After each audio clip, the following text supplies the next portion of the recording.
Good evening. Good evening. You're alive out there. Alive. It's alive. Welcome. My name is Jean Craig. I'm the president of the Golden Speakers Toastmasters Club of Fairfield. It's nothing really. Tonight we're going to have some very enjoyable stories. I think you'll all enjoy the evening. I would suggest before we get started that we take our phones out, and I don't know where my phone is, so maybe I'm not responsible, but if it has a silent switch on it, that'd be a good idea. We could do that for a while and nobody will get disturbed.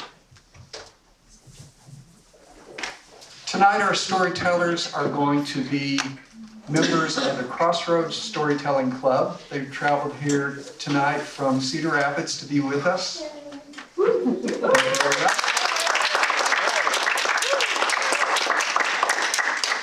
Two of our storytellers are also local stars from Golden Speakers, and we'll enjoy hearing from them too. One of those Golden Speakers members is Jean Symington Craig, who I'm going to call up now to be our Master of Ceremonies. Please welcome Jean.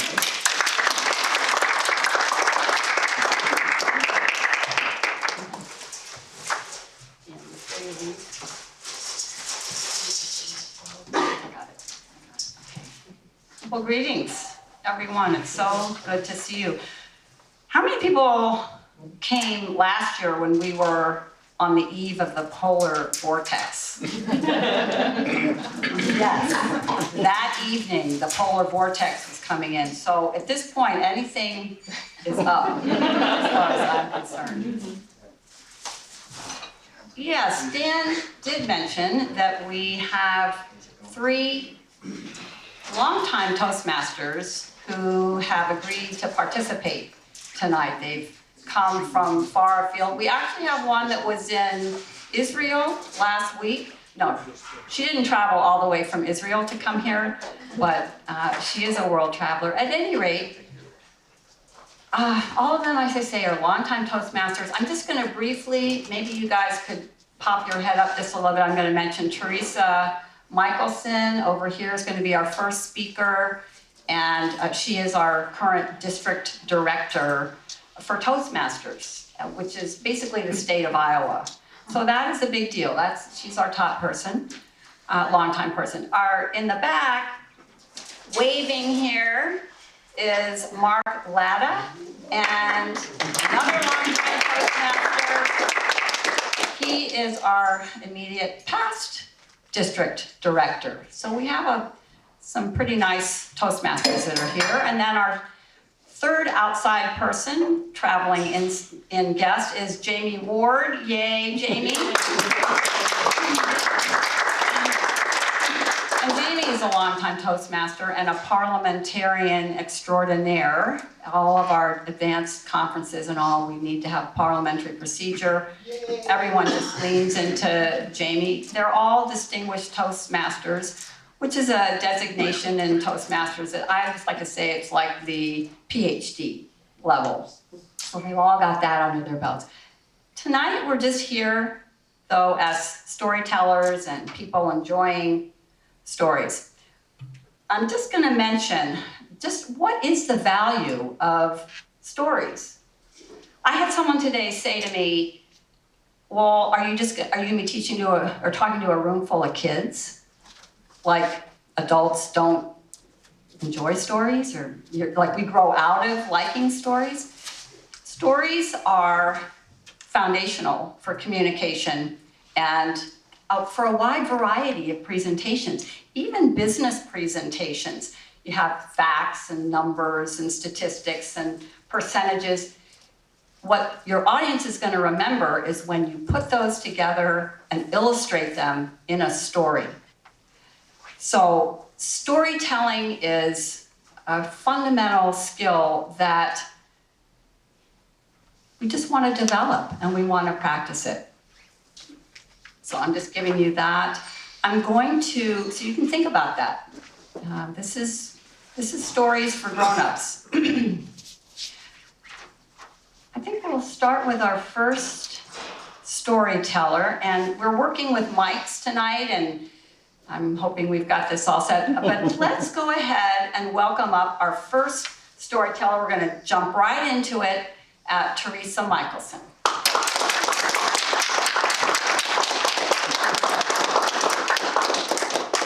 Now, I've forewarned them all. I'm going to be asking just one question, because this is a Toastmasters event. I'm just gonna ask Teresa, how has Toastmasters benefited your storytelling ability? And give us one thing. Thank you, Jean, very much. To all of you that are guests and fellow Toastmasters, I have to say that over the years, I didn't start here. I would have been outside of the room, peeking around the corner, wondering what was actually happening, because I was too frightened to even join. And I remember finally attending months later with a friend who had encouraged me to come in and be a part of this. And I really didn't take a role for a number of other weeks until finally much time had gone by, because I was so nervous and I was so scared that I was amidst these amazing speakers. But what I had come to realize is that oftentimes the Toastmasters that I saw the growth in, I realized felt the same as me. In fact, my mentor, who seemed incredibly amazing, shared with me that the first time she ever gave a speech, she ran from the room sobbing into the bathroom, and she hid there until she was guaranteed that everybody had left the meeting. And I was astounded. I remember thinking, how is that possible? Because you're so incredible. And to answer your question about storytelling, I really believe, Jean, that it comes from the relationships that I've fostered throughout meeting each and every week in a safe environment to practice skills and to learn from one another and to take one thing as a takeaway and practice it outside of that meeting. But definitely those relationships that I fostered, they're some of the closest that I have currently in my life. Oh, excellent, excellent. Without further ado, Teresa Michelson, what matters most?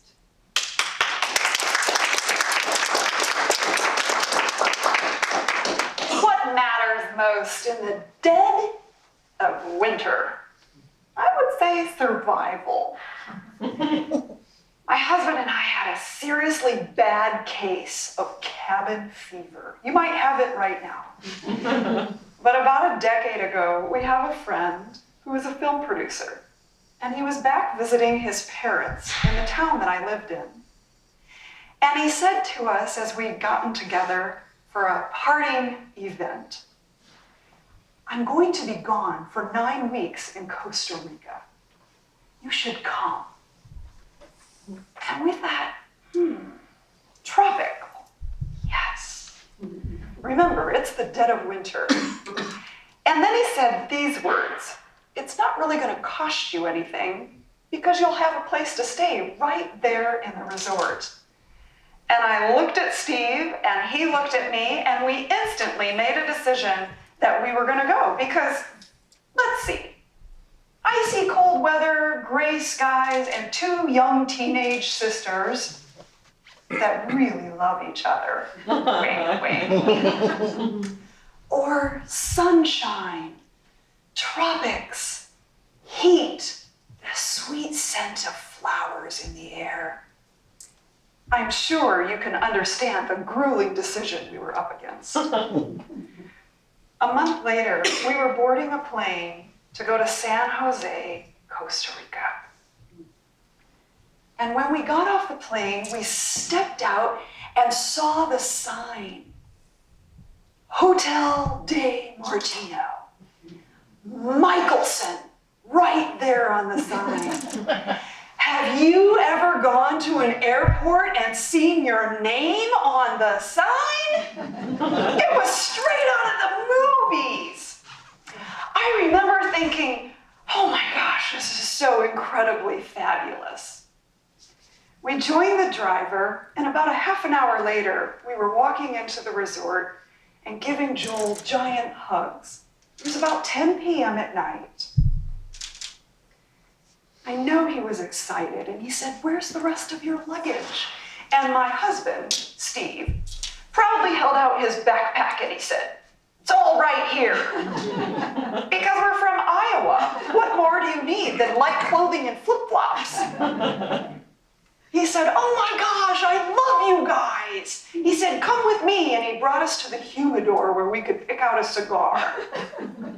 Once in a while, I might indulge. And then he brought us to where they were making fresh mojitos with spearmint that was crushed and so aromatic, the cocktail was beautiful. If nothing else, just to smell.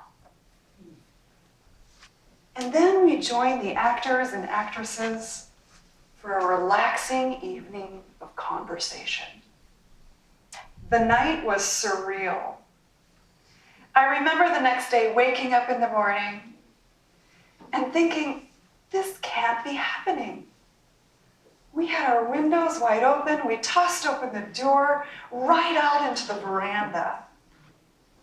Beautiful, green, luscious color that my eyes couldn't feast enough on after our gray, bleak, dismal winter. We met up with Joel and he said, "I'm really sorry, but I'm going to be editing a lot today." We watched the actors for a little bit of time and he said, "Oh, you should take a day trip." And I thought, oh, this is going to be exciting. And he said, "Yes, to go out and see Volcano Arenal. It's the most active volcano in the world." And I thought, and we want to do that, why? And he started laughing and he said, "It belches out boulders the size of a house and you can hear it." And I remember thinking, and this is a good idea? And then he said, "I have the perfect vehicle for you. It's a Commando." That was the brand name. "I would liken it to a teeny tiny little Jeep with a lot of get up and go." And it was purple, my husband's favorite color. How could you go wrong? A 3-hour journey on the only highway that existed in the entire country. Highway 1. It was a 2-lane, and we tootled along on that. Joel assured us that as long as we stayed on the highway, we would arrive. Except for this one little caveat. He forgot to tell us about the fork in the road. This side looked extremely desolate. This side, a small town. We weighed our options and decided to turn left into the small town. Shortly, we came to another sign, but this one didn't have our name on it. Instead, it said toll, 25 cents. And there was a smart card table, a box, and a couple of people. And I thought, this doesn't really look official. You have to remember, in Costa Rica, the language is Spanish. My husband knows exactly this much Spanish, and I know enough to know that I know nothing. But we paid the 25 cents, and my husband leaned forward in the vehicle, and he said, "Arenal?" And they pointed down and around the left side. We tootled around the town for a whole 30 seconds before we arrived on this incline. Now I have to tell you a little about this incline. Because here we encountered one of the most breathtaking, or should I say breath-removing, adventures of our life. Our friend Joel had told us before we left that what mattered most was adventure. Now you have to remember, this is a civil engineer gone wild into film producing. I'm not really sure how much I trust him, but here on this incline, we decided that we were trusting him. There was a little bit of an edge on the shoulder, and over the edge we couldn't really see, but it looked like a ravine. At the bottom of the incline, you would turn 90 degrees and enter a bridge. As we're sitting on the incline, it's one lane now only. And it's a dirt road. And at the bottom of the hill, on this 90-degree angle, is a woman a goat, and a couple of children. On the right side at the bottom of this road is a large pile of stones, about this big around. You pass between the two of them, turn your 90 degrees, and you're on the bridge. At the top of the incline, my husband and I were waiting because on the bridge was a car that was moving extremely slow. It was almost too slow because my American husband, toot toot. I said, oh my gosh, what are you doing? He said, they're taking too long. I want them to hurry up. I'm like, you're not in the States. Eventually, a woman got out of this car. She got in front of it, and still on the bridge with a quarter left to go, she's doing this motion. I thought, well, that's a little peculiar. And the woman and the goat and the children are watching her, and we're watching her. And we're thinking, this is most unusual. Pretty soon, the car comes out, turns 90 degrees, and heads up toward us. Now remember, there's barely enough room for our giant commando. But they did move past us. And when they saw us, they turned and they said, and toot toot, they took off. And I thought, well, that was unusual, but okay, good, yay. We started down the remaining incline. We took our 90 degrees around the large mound of rocks, the woman, the goat, and the children. We got onto the bridge, and as we get about a quarter of the way on, I stopped breathing. You know Jiffy Lube? Familiar with that oil changing place? They have these two treads that you have to get your car up onto so that they can raise your car and do the oil change. Well, that was the only thing in front of us. The rest of the bridge was missing.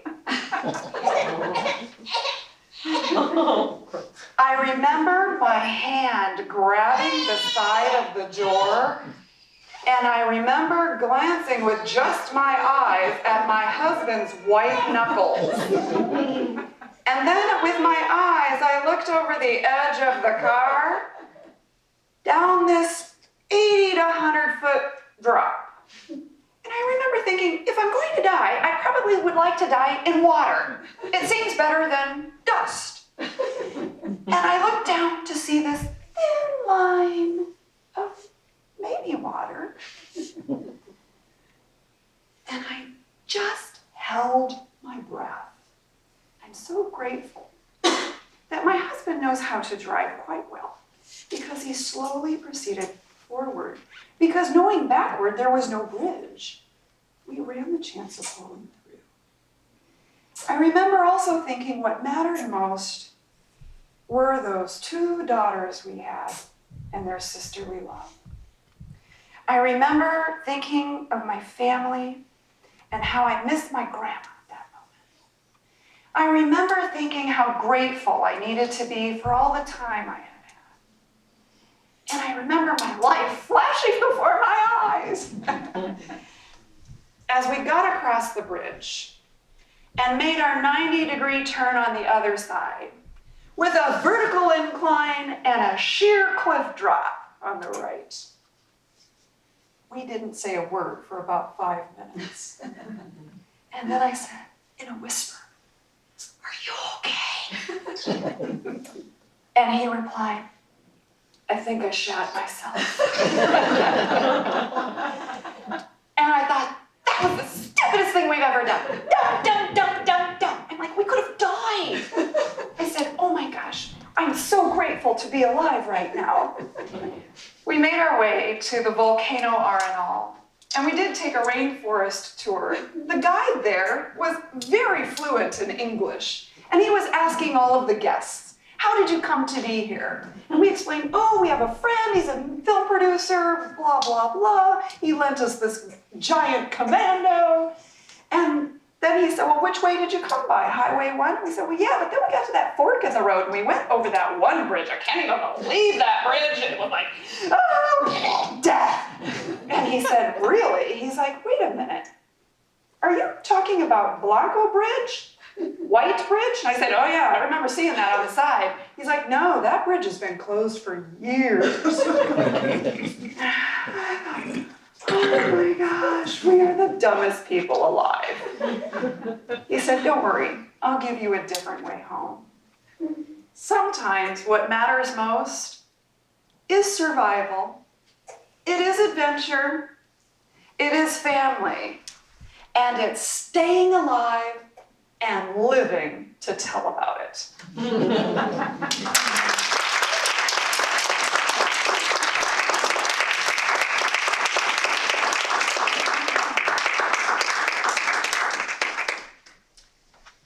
Thank you, Teresa.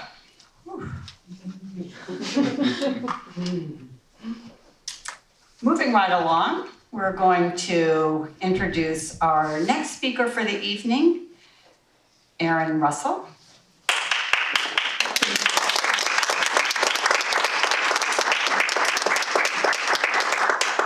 Of course, Erin, the question for the evening is, how has Toastmasters helped you become a better storyteller, and give us your thing. Thank you, Jean. I would say the number one thing that Toastmasters has taught me about being a better speaker and storyteller is being critical. Being critical of both yourself and others, which initially sounds kind of like morbid. It's like, well, you're just beating people down, but I feel like being critical of yourself allows you to realize that you aren't perfect and you always have ways that you can improve yourself and become a better speaker as a result. When I started out, I had already had experience in theater. And so in theater, when you're done performing, everyone's always like, oh, you did such a great job, oh, you were amazing and great. And no one ever says, well, you could have done this better, or well, next time you should make sure to look at the audience, or things like that. But that's what happens in Toastmasters. We have evaluators, which are our own members, who will evaluate each of our speakers, and they'll let you know that, hey, you need to look at the audience more, or you use a lot of filler words like, well. And so being aware of that, both in yourself and others, makes you a better speaker as a result, because you realize those mistakes that you make and how you can always improve. Okay, well, great. Thank you. I'm going to interrupt just 1 second.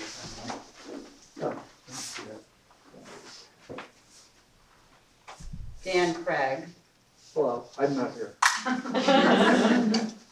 is our audio guy. Turn the power on. Is that better? Yes. This is on? Okay. Is this on? No, I muted you, sorry. You muted me? Dangerous business. Dangerous. I'm married to that man. Muting me. Ooh, we'll have to talk about that. In any case, Erin Russell, man's best fiend. It's not a typo. We check that out. Clarifying. It's man's best fiend.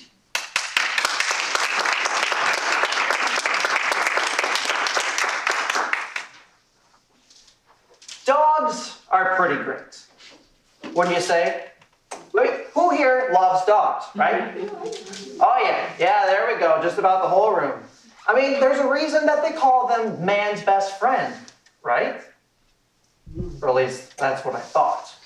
Until I experienced an incident involving my four-legged friend that left me so traumatized that it left me forever scarred. On this particular day, my parents and sister had gone out of town, leaving me all alone in the house. Now, to middle school me, this was the best thing ever. I mean, I could eat ice cream directly out of the container. I could jump on the furniture with my shoes on, and nobody could stop me. Oh yeah, baby, jackpot. I was so ecstatic, in fact, that I didn't even realize that Lucy, our dog, had woken up from her slumber on my parents' bed and started to roam around the house, ensuring no squirrels were terrorizing her turf. Now, as soon as I noticed her, I decided to put my dreams on hold so I could play with her. Now, I say play, but looking back, what I actually did with our dog was borderline malicious. And that was with adult supervision. today there was nothing holding me back. We started in our pretty typical routine. I'd pin her down on the floor and blow air in her face, and she'd sneeze and snarl and start to nip at my hand a little bit. You know, pretty standard stuff. Now it was around the time that I had grabbed her by the tail and was pulling her backwards across the carpet that all of a sudden, something out of the ordinary happened. She spun around and bit hard on my hand. It was so hard, in fact, that she left indents in my wrist. And as I stood there staring at my gaping wound in my hand, all of a sudden, she bit down hard on my leg to the point that she broke skin and I started to bleed. And it was all I could do just to shake her off. And when I finally looked at her, I began to realize that Lucy had completely changed. Her floppy ears were pointed straight up like devil's horns. Her teeth were barred, revealing sharp incisors, and her playful bark was now a sinister growl. Lucy, man's best friend, had become Lucifer, the demon dog. But before I could even think about calling an exorcist, all of a sudden, she leapt at me once more and I jumped out of the way. And then my fight or flight response kicked in and I realized I had two options. A, I could run outside and get the help of a friendly neighbor, or B, I could follow classic horror movie logic and run downstairs into the basement and trap myself in my bedroom. Well, it wasn't until about I was halfway down the stairs with Lucy hot on my heels and nipping at my legs that I realized I might have made the wrong choice. But luckily I did make it safely to my bedroom and I slammed the door shut behind me. And Lucy was scratching at the door, desperately trying to get in, which told me that while I was safe inside, certain doom was just beyond. Now I took a moment to catch my breath, and a few minutes later the scratching had subsided, and so I thought maybe, just maybe, Lucy had given up the fight and had reverted back to her normal self. So I slowly opened up the door. But as soon as I saw Lucy, she leapt back towards the door again, and I slammed it shut. She scratched once more, trying desperately to get at her helpless prey. And I began to think that I couldn't simply just wait this one out. But as I began to look at my bedroom turned prison a little bit more, I started to realize that, this wasn't such a bad place to be in after all. I mean, I had an entire collection of video games and a television to keep me company. And, under normal circumstances, if my parents had found out that I had played video games the entire time that they were gone, well, that was tantamount to suicide. But given the circumstances, I think they could have forgiven me. So I popped in a game, turned on the console, and laid back knowing that this was going to be the best day ever. A couple hours later, something I hadn't anticipated started to happen, as I felt a pressure start to build up in my bladder. Now, under normal circumstances, I could easily get that taken care of by skipping a hop down the hall towards the bathroom, but, even though it lay outside, it may as well have been on the other side of the universe. But the more I thought about it, I realized that, wait, I was only going to make it worse, because have you ever tried to battle a hellhound on a full bladder? That's just a recipe for disaster. So with all the strength I could muster, I flung open the door and ran towards the bathroom.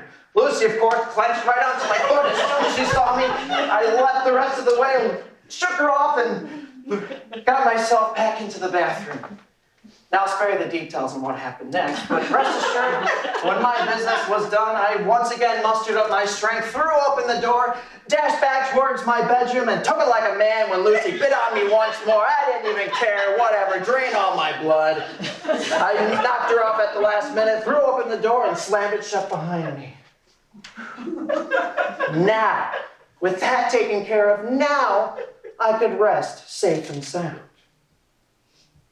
Fast forward another couple hours, and all of a sudden, I feel another pressure in my lower region. Not my bladder this time. No, instead, my stomach. Oh, bologna sandwich, please. My stomach growled. Oh, no, you don't. You're on your own this time, bucko. I ain't going out there. Up the stairs towards the kitchen. I mean, what am I going to do? Just let Lucy gnaw my foot off? But it continued to growl in defiance. And some Dijon mustard, too. It didn't care that there was a demon spawn just outside my door. All it cared about was getting sustenance, and it was up to me to come up with a solution. So I desperately looked around the room for something, just anything, that I could use to defend myself against such a ferocious beast. I began to look through the closet. No. Ah! Too itchy. But there I saw it in the back, just waiting for the right season, my winter clothes. Snow pants, rubber boots, a nice winter coat, and wool gloves. Oh yeah, with that, no dog bite could possibly penetrate that. So I quickly threw on the clothes and admired my sexy self in the mirror. To a normal person, I probably looked like a cross between the Stay Puft Marshmallow Man and the Pillsbury Doughboy, but to my childhood self, I was a knight in bright, shining armor that no dog bite could possibly penetrate. And what's a knight without his weapon? And there I saw it in the corner, the famed blade Excalibur. Now, never you mind that it looked and felt like a wooden baseball bat. No, this was the blade of Arthurian legend, which could smite down any and all foes that stood in my path. So, with my weapon drawn and my armor donned, I kicked open the door and walked outside to where Lucy was. Of course, once again, she immediately latched onto my foot, but instead of getting at my flesh and blood, all she got was insulation and rubber. But she refused to let go, and so I took a swing at her. No, I didn't actually hit her before you asked. She's my dog. Why would I do that? No, I purposely missed, but she didn't know that. And so she scared and backed towards the corner, and I continued to follow her with my weapon until I saw the opportunity, and I took it. I ran upstairs towards the kitchen and stopped right in front of the fridge. Now, here I had a bit of a dilemma. I had to put down my bat so I could open up the fridge and start to make my sandwich. Well, of course, Lucy is right behind me. So what does she do? Once again, she latches onto my foot. And so imagine, if you will, a 100-pound Pillsbury Doughboy with a 30-pound dog attached to his foot, trying desperately to get his sandwich ingredients out and trying to make his sandwich with the bread and the meat and the cheese and all that. It was like a Three Stooges routine. It was absolutely insane. But eventually, Lucy realized that she had lost the fight, gave up, and walked back to her bedroom in shame. And I triumphantly finished my sandwich, walked back downstairs, and basked in the glory of my triumph over this beast. A few hours later, the hum of the garage door alerted me to the fact that my parents had finally come home. So I ran upstairs, gracious to tell them about the insane adventures I had. Mom, Dad, Lucy, she went crazy and she tried to kill me. But at the sound of her name, Lucy slowly got up out of bed, walked across the floor, stretched out her legs, and looked at us with that dopey puppy dog look. Well, what do you mean? She looks like she's been sleeping the whole time. And they were absolutely right.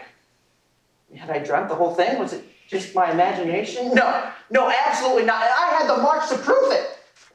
But when I showed them it, they were barely even noticeable. They were just little marks on my skin that could have easily been passed off as an unrelated incident.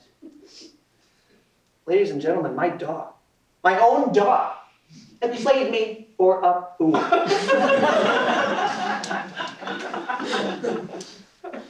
Lucy lived for another 12 years after this incident. After all that time, she never once lashed out at me like this ever again. Of course, I never dared roughhouse her the same way I did before, lest I let her lash out at me again, you know. It was as if we had a sense of mutual respect between the two of us. And I think we had both learned something in the process.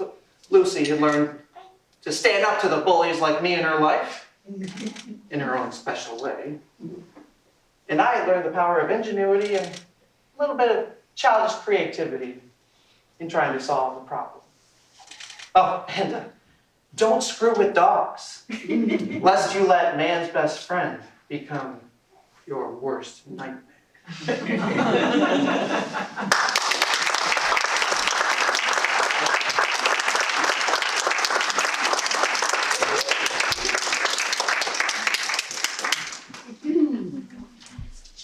And of course, we have parents in the room.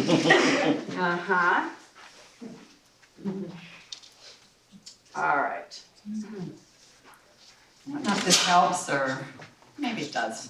Okay. I don't know, I'm feeling pretty laughed out here. Now, by the way, these stories do not have to be humorous. There's no requirement. They can be however they want to be. But so we've had a couple of very funny stories here. Now, our third speaker for the evening is Jamie Ward. And Jamie, I'd like to ask you the question, just how has Toastmasters helped you become a better storyteller? Just give us one thing. One thing. Jamie, is the power on? Probably not. Let's see. One thing. Make storytellers, how did it become? Well, let's see. You gave me a lot of time to think about this, so of course I blew it off and thought about none of it. So let's see what I've got at the top of my head. I've got two thoughts in my head. I'll try and stitch them together. When you're going to tell a story, find out what your thesis statement is. You have to know your thesis statement. And then the second thought is, you have to know where the end is. And then I guess the third thought is, if you get your thesis statement as close to the end as you can when you're telling the story, that would be the whole thing I learned. Get close to the end, then start. Okay, thank you very much. All right. And with that, this is at its core, a simple story, a fundamental story. This story is titled A.A. Jamie Ward.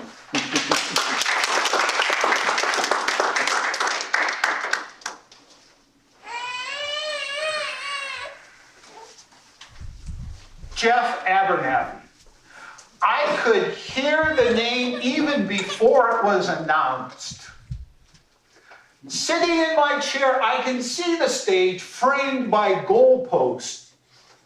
And the PA system that's oh so familiar, calling out first and 10, is boomy and indistinct, trying to deliver welcome, commencement, and valedictorian speeches. We had been sitting in our seats for nearly 2 hours, and the principal was just about to call out the first name. And the first name of the 7,684 graduates that day was Jeff Abernathy. And the voice in my head said, I hate Jeff.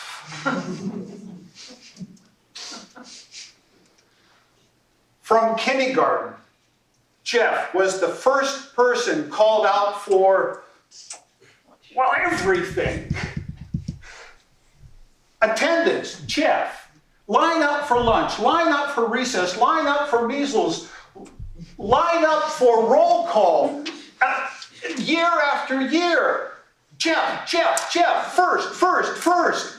We, the Wards, the Youngs, the Zimmermans, the alphabetical outcasts, were in this end zone, and we could see Jeff up on stage, 110 yards and 13 school years away.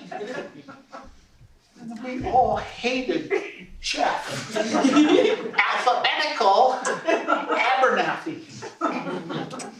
But it was worse than that. The name Abernathy, not just A-B-E-R-N-A-T-H-Y. No. A-A-B-E-R-N-A-T-H-Y. A-A. 2 A's. The only way you can alphabetize anyone in front of Jeff would be, it says, Alana A-A-A-A-A, the daughter of American Automobile Association and Alcoholics Anonymous.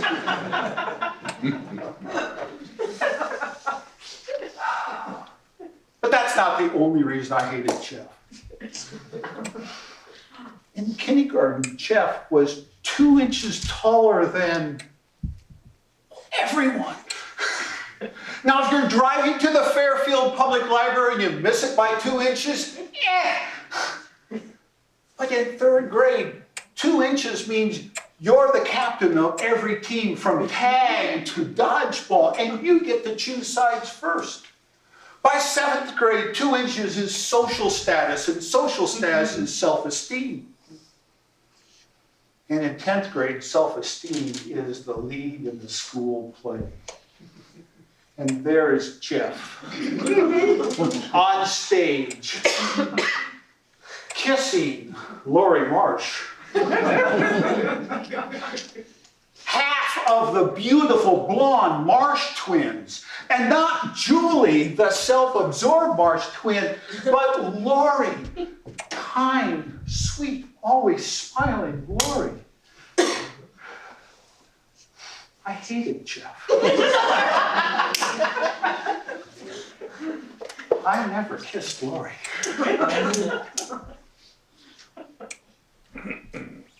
Starting quarterback for 3 years, captain of the basketball team, track and field, baseball. Jeff was a gifted athlete. I was a gifted klutz. I hated Jeff. Homecoming king. Did I mention piercing blue eyes and movie star handsome Jeff?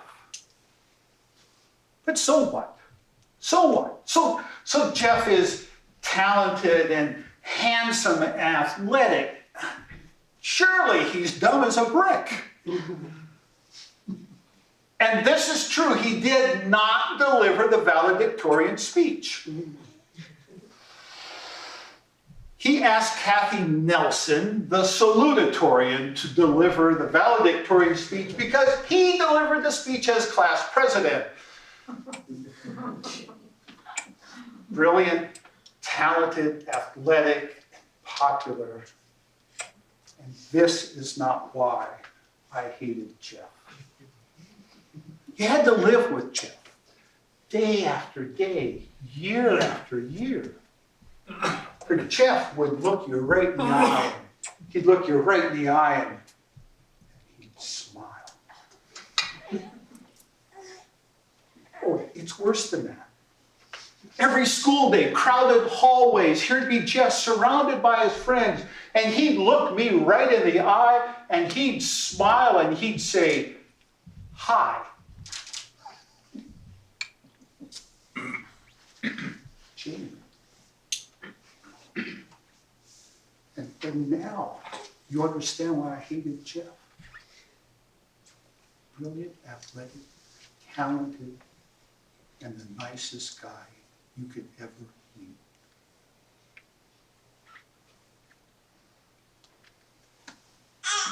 And every night,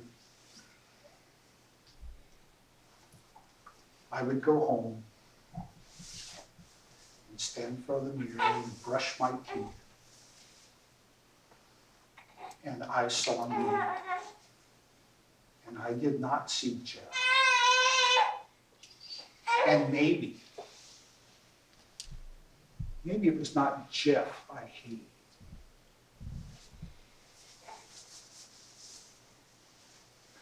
My gang, Mark, Chuck, Dennis, and I, grade school friends, before school, after school, weekends, all summer long, and we built Estes rockets and balsa wood airplanes and built model cars, hobbies funded by our amazing lawn mowing and leaf raking and snow shoveling and paper route skills. Now, Chuck lived on that stretch of highway, which is now a shopping mall. And it was a day about this time of year. He was on his bike and half a mile from home.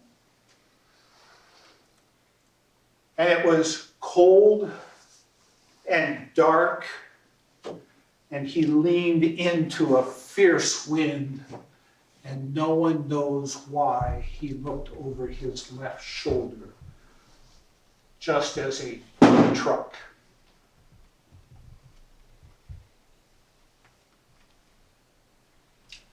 Mark, Dennis, and I stood dead silent in the back of a crowded room filled with grieving people who could not look had a sealed box. And an 8th grade kid comes in the room, and Jeff puts his hands on Chuck's casket. And Jeff talks to Chuck's mom and dad. And Jeff hugs Chuck's mom and dad, long hugs. And Chuck's mom smiled. And Chuck's dad smiled on the worst day of their lives. Jeff touched their hearts, and they smiled.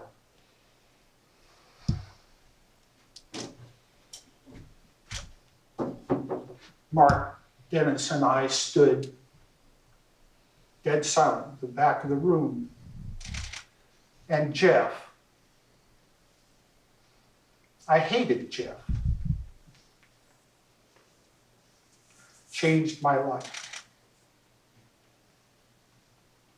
It was a moment in time, it was a lesson in life, and it took me years and years to learn. But my time came. It was grandmother's funeral, and I walked in and put my hands on grandma's casket and said, "Thank you, Grandma, thank you." And I talked to every single person in the room, and I hugged everyone in the room, whether they wanted a hug or not. And if they had no words, I told stories of Grandma's garden, or her homemade donuts, or her wood-fired stove.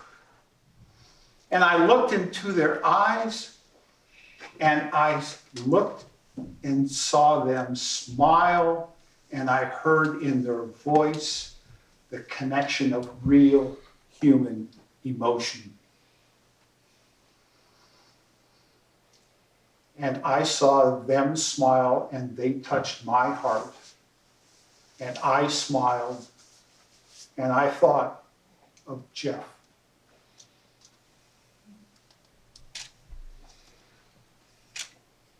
A smile cost me nothing, but it has infinite value. Kind words can be heard years and years later. And real human emotion is the gravity of life.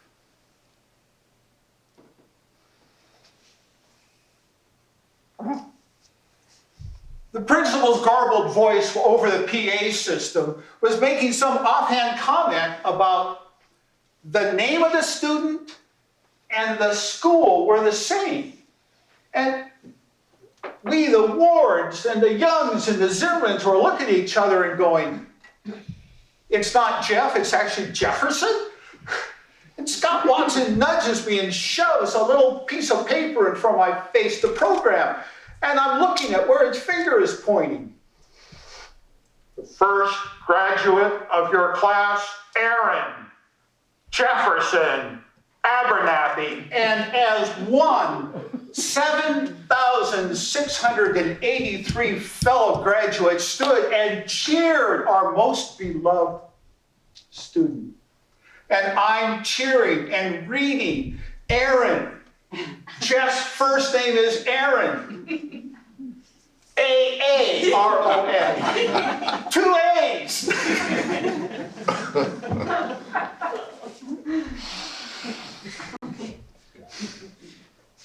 Five years later, I'm in the bleachers watching my baby sister graduate.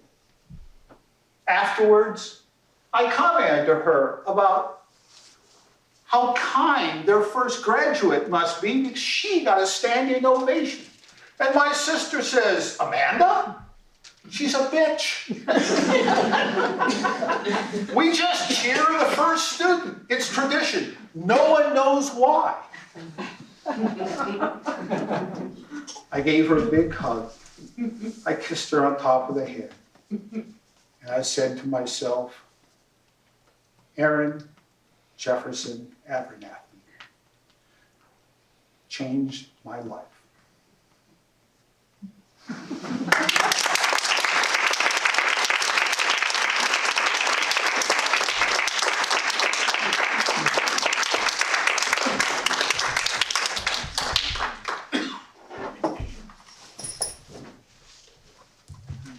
next storyteller may look a little familiar to you. It's going to be Jean's turn to give us a story tonight. I would suggest, and it's not just because I'm married to her, that we go ahead and give her a nice round of applause.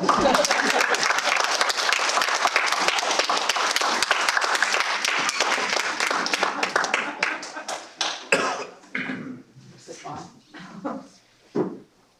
Hello, hello. So Jean, you know the question that's coming.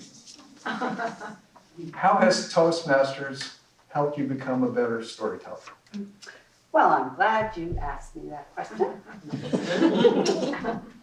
I would say that Toastmasters has helped me become a better storyteller because I was terrified to be up here. And being terrified is not fun. Participating in Toastmasters, getting comfortable, as Teresa talked about, week in, week out, working the muscle groups, getting a little stronger, getting a little more confident. My goal was to be able to get up, not necessarily not be a little nervous, but I wanted to have fun. You know, I had a heavy job and I just wanted to have fun. And I feel like Toastmasters has allowed me to have fun. I just love seeing audiences and I love connecting.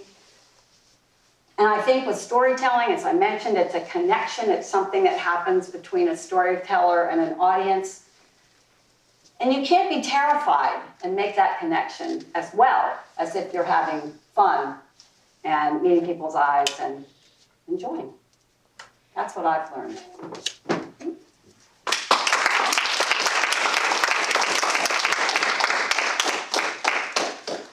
Now it's Jean's turn to tell us a story. It's going to be Gotta Be There, whatever it takes. Jean Symington Craig. Yeah.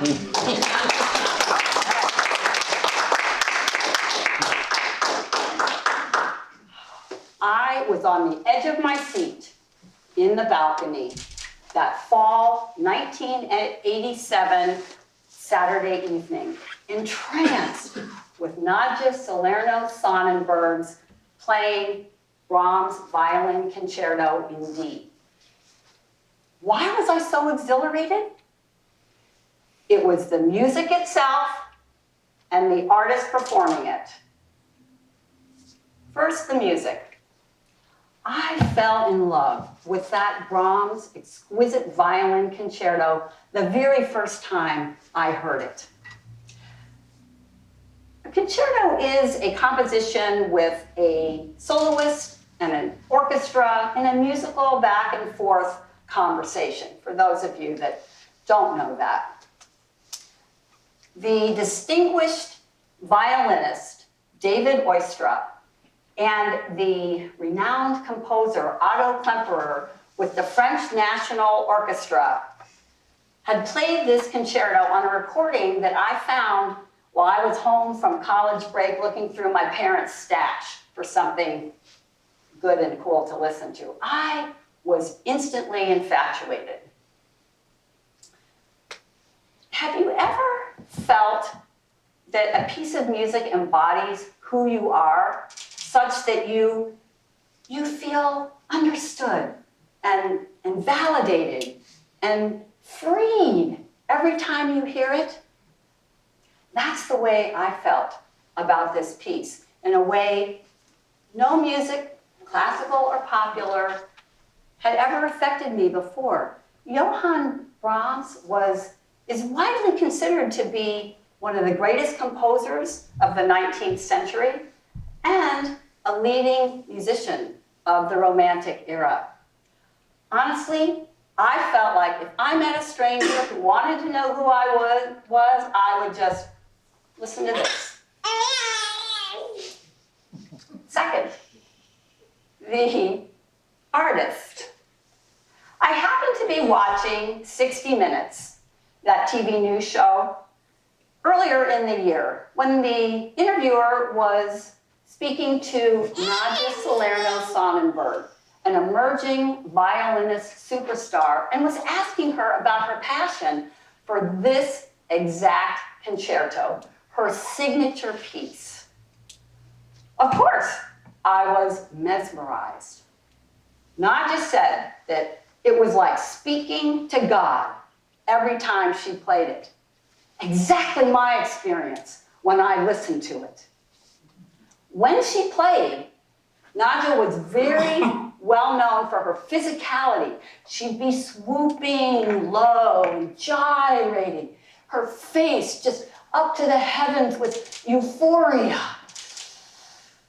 I understood at that moment that she knew how I felt about this piece, and that she had similar exuberant, divine experiences with it. Nadja and I were kindred spirits.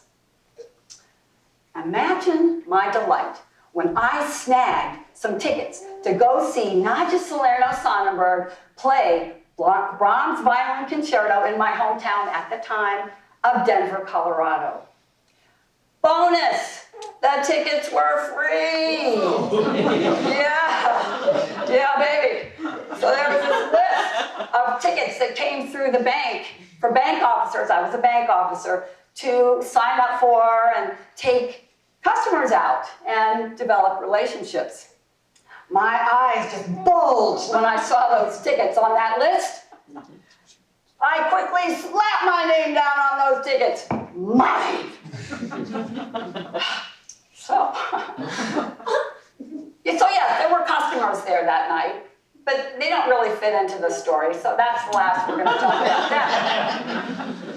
I was communing with myself and God with Nadja's electrifying performance. After the concert, I hurried to the box office because I was convinced that I had to see the last and final performance the next day at the Sunday afternoon matinee. It felt almost sacrilegious for me not to be there. Tragically, and this doesn't happen on a Sunday matinee, it was entirely sold out.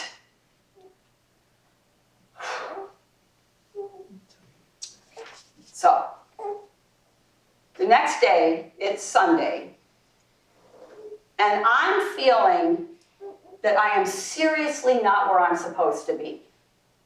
As the hours keep moving along, have you ever felt that way? That you are not where you're supposed to be? There's that unease, there's that disorientation, there's that dislocation. As the pressure continued to mount, I made a radical decision. Nadja's portion of the program was going to be in the second half of the afternoon, after the intermission. During that intermission, and I had been there before, everyone would just stream out onto the courtyard for some fresh air, or not, to smoke, depending on your preference, and to socialize. When intermission was over and they rang the bell, everyone came back in and no one checked tickets. I was going to crash that concert. I deserved to be there. My mind made up, I drove down to the Denver Center, the Performing Arts, in time to mingle with the very well-dressed Sunday afternoon and paid patrons for the concert. As I tried to edge my way in, trying to look nonchalant about it all, I ran into some dear older friends. Al Brenman, distinguished lawyer, founding partner of his law firm, and his elegant wife, Rosalie. I spilled my story of longing and determination. I expected to be judged disapprovingly. I was feeling so guilty, so guilty. But in fact, they seemed rather tickled by my audacity. They said that another couple, friends of theirs, had season tickets, but had not been able to attend the concert that day. Al and Rosalie suggested that I sit in one of those seats and they would point them out to me. I was elated, and I was so grateful. So now I'm almost legal. The bell rings, we all come back in for the big event. I'm with Al and Rosalie, I'm with them. And they pointed out the seats. Front row, right in front of Nadja. Nothing between her and me. Ooh.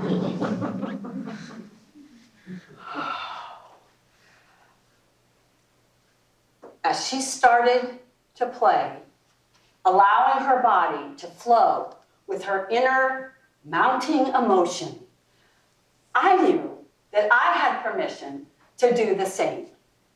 Nadja would understand.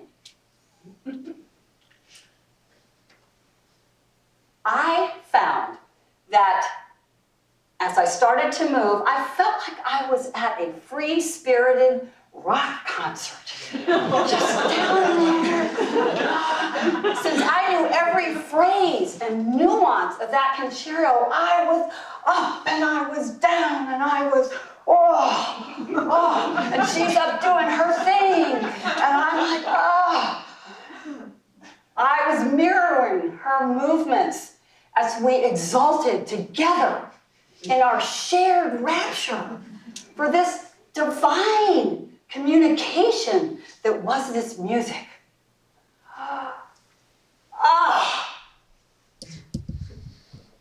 Afterwards,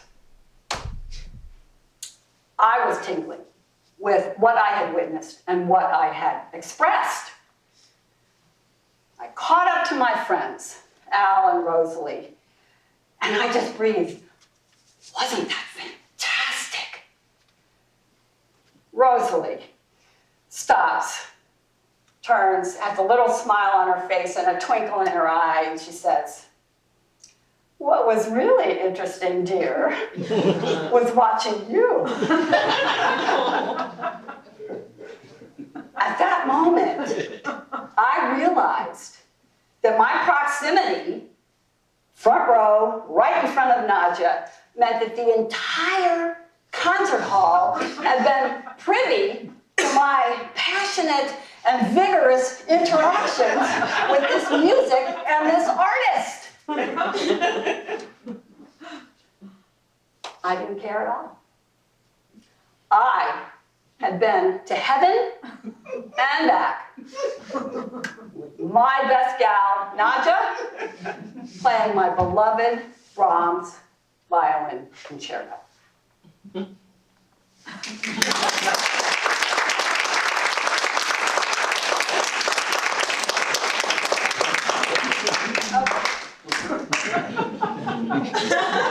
Okay. I gotta take this down. Hang on, we're just, someone else can do it there. Oh. Okay. Okay. I'm ready. Okay, all right. Well, very good. We're coming down the stretch here. Our final speaker is Mark Latta. Let's go ahead and have him come on up.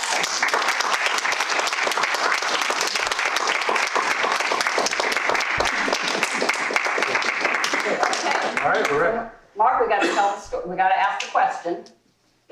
Stand back, send the pitch. Okay. Oh, they were like this. Okay. How has Toastmasters made you a better storyteller? Give us one thing. Sure. Well, Jamie took the three big ones, so thanks, Jamie. Way to leave me your scraps. One of the most important things that I've learned from my Toastmasters experience, particularly around storytelling, is the power of editing. Oftentimes you have a 14-minute speech, but you don't have 14 minutes to tell it. Or you've got a 14-minute speech, but really only about 5 that's worth telling. Learning how to edit is probably one of the most important skills that you learn in Toastmasters, as well as a storyteller. Like you said, yeah, those people don't matter, so they're not even in the story anymore. They're done. They had their cameo, they're out. That's exactly the power of editing. So that's my big one. Great, thank you. All right. Final speaker for the evening, Mark Latta. When you take your clothes off, you win. Now, don't everyone go running for the doors. This is, but when you take your clothes off, you win, Mark Latta.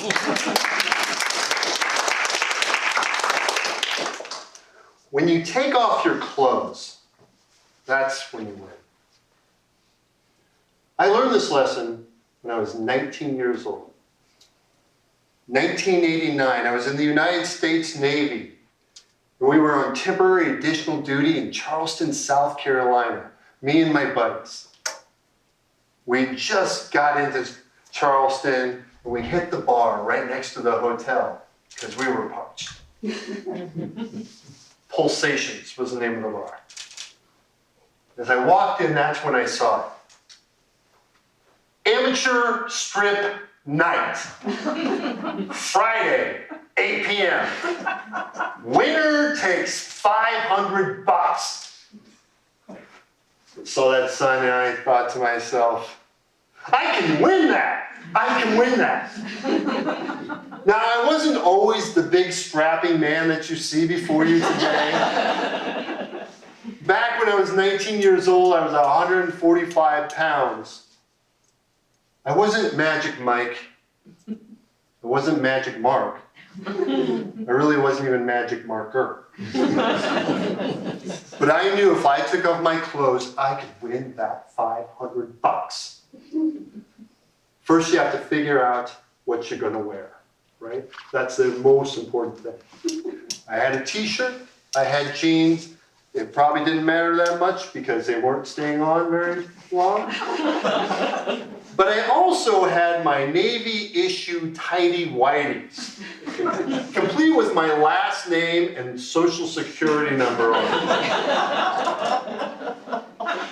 Now, I don't mind being heckled, but I don't want it to be by my last name and social security number. Hey, Lana, 0590, you suck! Right? Let's kind of get you right there. That's not the way you want to go out. So I went shopping for new underwear. Now, I went to one of those specialty stores. You might be familiar with the one on the way to Des Moines that's off on the right. It kind of sounds like Lansden, right? That store, I went to one of those stores, and they had exactly what I needed. Exactly. The wall of sexy underwear. They had leopard print, and tiger print, and zebra print. Now, I'm a little bit more conservative than that. I went with the sexy snake bikinis. Right? Gotta go with the sexy snake. I'm a 145-pound sexy snake. That's me. Captured me. I needed the right music. I got the right underwear, need the right music. Only one song would do. Welcome to the jungle. Right? Because I am a sexy snake. And where do sexy snakes belong? In the jungle. Perfect. Welcome to the jungle, right underwear. Now I need to practice. And so I did. I practiced in my hotel room, taking off my clothes. I practiced in the hotel bathroom so I could look in the mirror and make sure I was doing it right. I offered to practice for my Navy buddies, and they turned me down on that one. They're like, there are things we don't want to know about you, okay? Just keep that to yourself. Finally, Friday night arrived. And we were all backstage, the performers. And you know how Chippendales always look so good? You know, they're all buff, and they also have like this sheen to them, that oil. And so I wanted to be just like a Chippendale. So I lathered up that oil. I mean, I was slick. I was like slippery. I was like, ooh, this is good. Yeah, I'm lathering up and put my clothes back on so I look good when I take them all back off in a minute. And they call my name. And the song starts. And I walk out there, and I'm feeling good. And the first thing I need to do is take off my shoes. Unfortunately, I found out the second shoe had a knot in it. So all my practicing, really the first minute of the song was me just fighting with the shoe, trying to get it off. So I finally kick this shoe off. I get it off, finally. Next, the shirt. Now remember I said I had all that oil on? It makes your shirt stick to you. So all that practicing, it really ended up being more like fighting with the shirt to try to peel it off, but I eventually peel this thing off, throw it to the side. Then, the main event, the pants. I drop my pants, I go to step out of them, and one pant leg gets caught on my ankle. So I'm trying to sexy kick it off a little bit. And it's not coming off. So now I'm pinwheeling my pants around the stage and a pool of oil has formed. I kick my pants off and I slip. And I fall. And the music stops. And I gather up my clothes, what's left of my dignity, and I head off stage. The next guy comes out. He's got long blonde hair, a steel jaw, blue piercing eyes. And I also noticed one other thing about him. So I have thighs, right? I have thighs. This guy has thighs too. But they're in this area. So he's got like this thigh here and this thigh here. He's got a great soundtrack. Bon Jovi, Wanted, Dead or Alive, good call. Got a cowboy hat. And he starts. First, he takes off his vest. Now, at this moment, he not only has this thigh thing going on, he's got like two Easter hams, like where his chest should be. And then he's got like this series of speed bumps right in this area.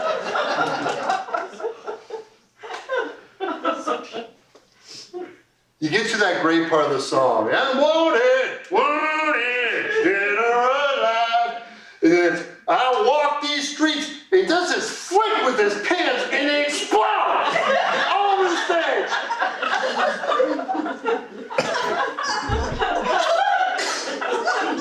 And I'm standing off stage with my dignity.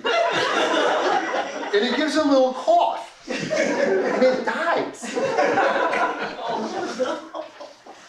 And it was at this moment, this was the first time that it occurred to me, I may not win this thing.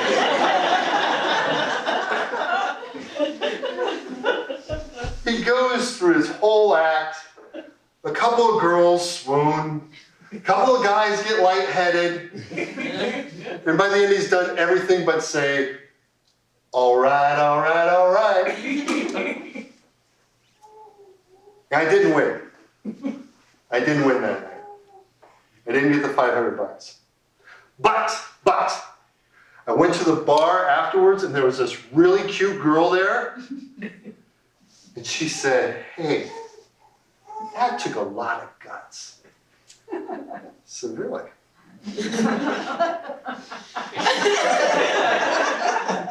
Can I get your number? She looked me right in the eye. She gave a little smile, a little laugh. She said,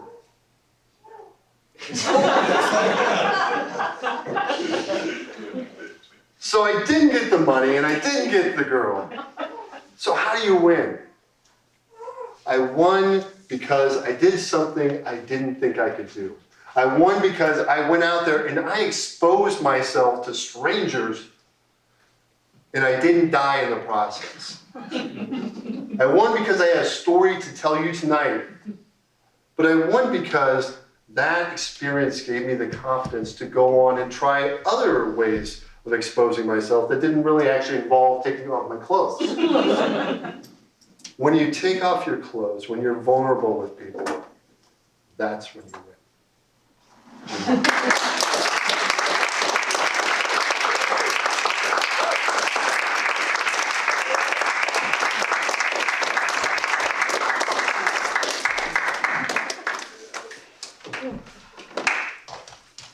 God, is anybody else feeling like their stomach is just tight from all this laughing? Well, that's our evening. All of our wonderful audience here. We would like to again acknowledge and thank our out-of-town speakers who came down here on a school night to be with us. And it wasn't polar vortex, but hey, it is February in Iowa. And so we have a little gift for each one of them, and we have one of our members, Rosaline Woods, is an artist in our club, and we just said, hey, what are we gonna do? We wanna thank these people, and she developed something that was just it's hand-painted, so we'd like to have all of you guys, Teresa, Mark, Jamie, come on up. And we're gonna give you this gift, and there's a little something else in there too. Do you wanna? It's just so you can remember this night, hopefully very positively. And there's Teresa, this is for you. Oh, and we have pink ribbons for girls, and we have ribbons for boys. Okay, so Can I? you can open it because you guys want to see what it is. Yes, So just open it. Oh, I'm gonna love this. Nice. Oh, okay,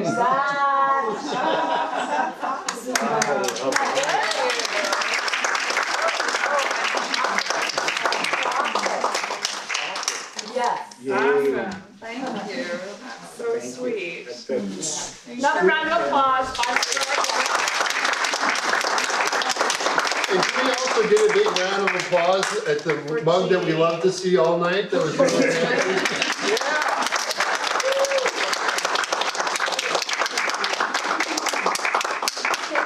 We'll let you get back. Do you want to come up or do you want me to? I do want to give just a couple of mentions because this is a Golden Speakers Toastmasters Club event. Everyone in the club has contributed. We do have some refreshments and munchies. We hope you'll stay afterwards and just get a little bit. We can socialize a little bit. I want to mention how many people, we just like to get an idea sometimes how people hear about our events. So if you could just raise your hand if you saw the Weekly Reader article about this event tonight. Okay, yeah, no, it's good. It's good for us to have, because we don't want to try to reach you if we're not reaching you. So that's the goal there. How about like a poster around town? Anyone see a poster? Okay, and sometimes I get it. Sometimes you need to see it a couple times and then it hits. How many? We do have in the house Ashley from the union, who's here kind of checking out what's going on, and possibly you may find yourself in a story somewhere, who knows, but that's the theme of the evening. Did anyone see an article from that? But that ran a little bit earlier. Okay, good. All right, good. And then how about word of mouth? Okay, yeah, we recruited our guests. How about Facebook? Anyone see a Facebook event? Okay. Yes. Some Facebook, yeah, you did. You saw Facebook. Okay, good. All righty. Well, we do like to find that out. I also want to just mention, we do have Golden Speakers Toastmasters area director in the house as well, Lisa Purcell. She's just a ray of sunshine always, so really good in February. Thank you for coming. Yes. And with that, I'm going to turn it over to our president so we can get done and we can turn on the socializing. Dan Craig.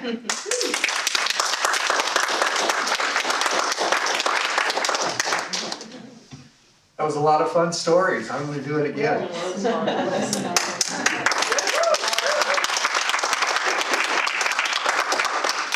I'm just going to say before we break for refreshments that we'd like to invite you to come to one of our regular Golden Speakers meetings. We meet every Tuesday night in the second floor conference room of the Fairfield Business Park. That's 1680 Highway 1 North. It's from 7:40 to 9 o'clock. We welcome guests always. Please come check us out. That information is also on the back of your programs. Thanks everybody for coming out, and we hope to see you again soon. Thanks.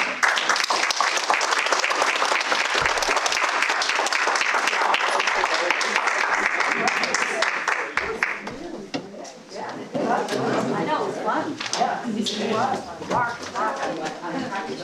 I